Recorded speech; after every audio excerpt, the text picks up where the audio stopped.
Career की शुरुआत बेहतर उत्साहजनक होती है। आपके बटुए में पहली बार अपनी कमाई के पैसे आते हैं। दफ्तर से बाहर बिल्कुल अलग दुनिया नज़र आती है। पहले भी ऐसी ही थी, लेकिन अब आप आसपास की दुनिया को अलग नज़रिए से देखते हैं। हर उस चीज़ पर खर्च करते हैं जो आपको पसंद है। इसमें गलत कुछ नहीं है। आप मेहनत इसलिए करते हैं कि जीवन का भरपूर मज़ा लें, लेकिन इसके साथ ही इस बात का ध्यान रखें कि करियर में उतार चढ़ाव भी आते हैं। हो सकता है कुछ समय के लिए आय का जरिया बंद हो, अचानक मोटी रकम की ज़रूरत पड़ जाए। ऐसे हालात में निपटने की तैयारी ही फाइनेंशियली प्लानिंग कहलाती है, जिसकी शुरुआत बचत से होती है। इसका यह मतलब नहीं कि आप अपने मज़े उत्साह को दबाएं और खर्च ना करें। बस कमाई का एक छोटा सा हिस्सा बचाकर फाइनेंशियली प्लानिंग का पहला कदम उठाएं। ध्यान रहे कि करियर की शुरुआत से ही फाइनेंशियली प्लानिंग करने से निवेश लंबा समय मिलता है। कंपाउंड की लागत और उसकी ताकत से आप कम निवेश में अधिक पूंजी कमा सकते हैं। सबसे पहले तो आप यह तय करें कि आप जीवन में क्या कुछ चाहते हैं। हर लक्ष्य के लिए कितने पैसे की ज़रूरत है, किस तरह के रिस्क हैं, उससे निपटने के लिए क्या तरीके हो सकते हैं। यानी आपको एक शीट बनानी ही पड़ेगी। इसके अलावा घर का बजट बनाएं। ये काम बिल्कुल सरल तरीके से करें। हर माह में हो रही आय के मुकाबले खर्चों को आकलन करें। यह अंदाज़ा लगाएं कि आगामी महीनों में किसी बड़े खर्च की ज़रूरत तो नहीं है।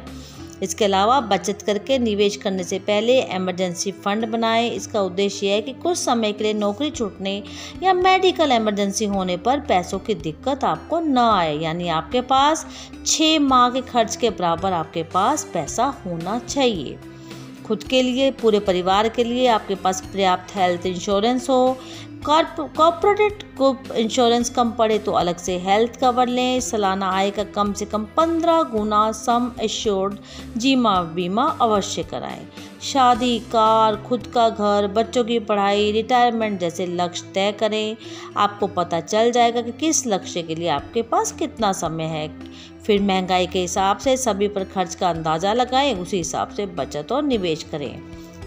इसके अलावा तय करें कि किस एसेट में कितना पैसा लगाना है।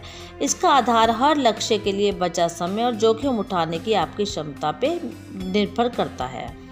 इन्वेस्टमेंट पोर्टफोलियो बनाएं। इसमें equity, mutual fund, debt fund, gold fund, sovereign bond, PPF जैसे निवेश हों। सभी में एक साथ निवेश जरूरी है। आप धीरे धीरे इन्हें पोर्टफोलियो में जोड़ सकते हैं। इसके अलावा निवेश के साथ ही बचत बढ़ाने के लिए टैक्स प्लानिंग जरूरी है। पीपीएफ, ईएलएसएस और एनपीएस लोकप्रिय टैक्स सेविंग इन्वेस्टमेंट है। ऐसे निवेश का फैसला रिटायरमेंट जैसी लंबी अवधि के लक्ष्य के हिसाब से करें। आखिर में पक्का ये भी करें कि आपकी संपत्ति आपके कानूनी उत्तराधिकारियों को जिसे भी आप चाहें उसे आसानी से मिले। इसमें नॉमिनेशन आप हमेशा रखें। Life insurance married women's property act के तहत लेना ही बेहतर होता है। इसलिए अगर आप अपना करियर शुरू कर रहे हैं तो साथ ही साथ फाइनेंशियली प्लानिंग पे अवश्य ध्यान दें, क्योंकि शादी, कार, घर, रिटायरमेंट सभी ज़रूरतें हैं और ये आपके आने वाला फ्यूचर इस पर निर्भर करता है। इसीलिए आज से ही निवेश शुरू करें और अपनी ज़िंदगी का भरपूर आनंद उठाएं। अगर आपको ये जानकारी अच्छी लगी तो D5 हिंदी को अवश्य सब्सक्राइब करें और कमेंट बॉक्स में अपने कमेंट अवश्य लिखें।